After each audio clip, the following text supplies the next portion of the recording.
Shalom, this is sort of off the cuff. I'm out here working in the goat area, which at one time was the rabbit area. But as you remember, our ridgebacks jumped in and killed our rabbits, so that kind of stopped that for right now. Today what I'm trying to do is I'm trying to get this fence up a little higher because our billy goat is escaping the shorter parts of that fencing. And while I'm at it, I think I'm just going to have to redo their shelter, which looks like a homeless shelter. I mean, this is something I had to throw together because it was not on the high on the list of priorities, and it's rain resistant and keeps them out of the wind, but it really is just awful. So I'm going to probably take that thing apart, think about putting together a better shelter for the goats, and get these fence panels up higher to hopefully keep them contained. Because after I did that video yesterday on the coming food shortages, I realized, well, duh, that affects us too. And so my goats suddenly take on a different value to me. If they are going to be producing meat for us because we can't get meat, because there's a worldwide shortage, or if someone else wants to buy baby goats from us because there's a shortage, that makes them more valuable, which means I need to be a little bit more serious about their shelter. I always take care of them as best I can as far as their health, the variety of food they get, to make sure they have minerals and wormer and so on.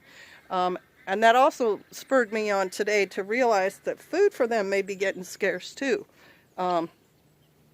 So we are going to go out and make a bulk purchase to put away more food for them to get them through the winter, because this is supposed to be, you know, a harder winter, and already with the hard frosts we've had, there's very little undergrowth. Now, goats can eat what's there, and they can eat dried leaves and so on, but I always want to make sure that my goats are on the top end of their health, not the bottom end and just getting by. So that's what I'm doing today, and my plan will be to, you know, take some snippets of video and also take some photographs, because as you know, I can't work and film myself at the same time, and then show you guys the results. All right, so stay tuned.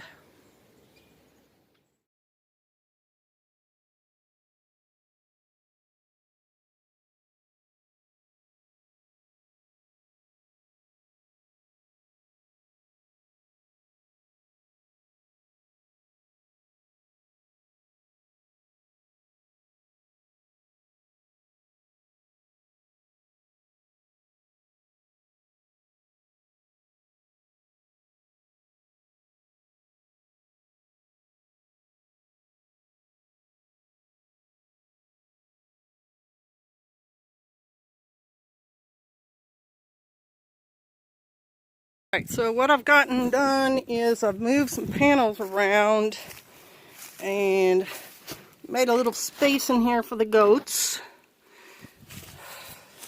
The panels, of course, are water resistant, and I got them as close together as I could, and then with the leftover ones I made a small kind of individual pen in case the other goaties aren't being very nice. And now I'm raising the level of the fence up there by tying it to these holes in the foundation. It kind of lifts the fence up. Stay tuned.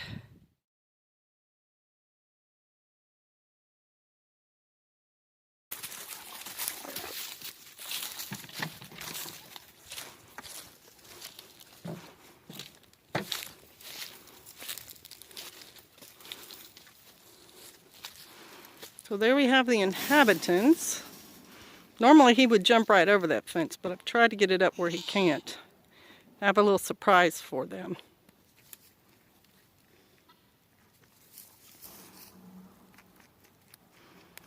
Some lettuce and some celery. Kind of left over. We don't really eat that much. I don't know if they like it either. But there's their pen. Hope you guys like the new digs.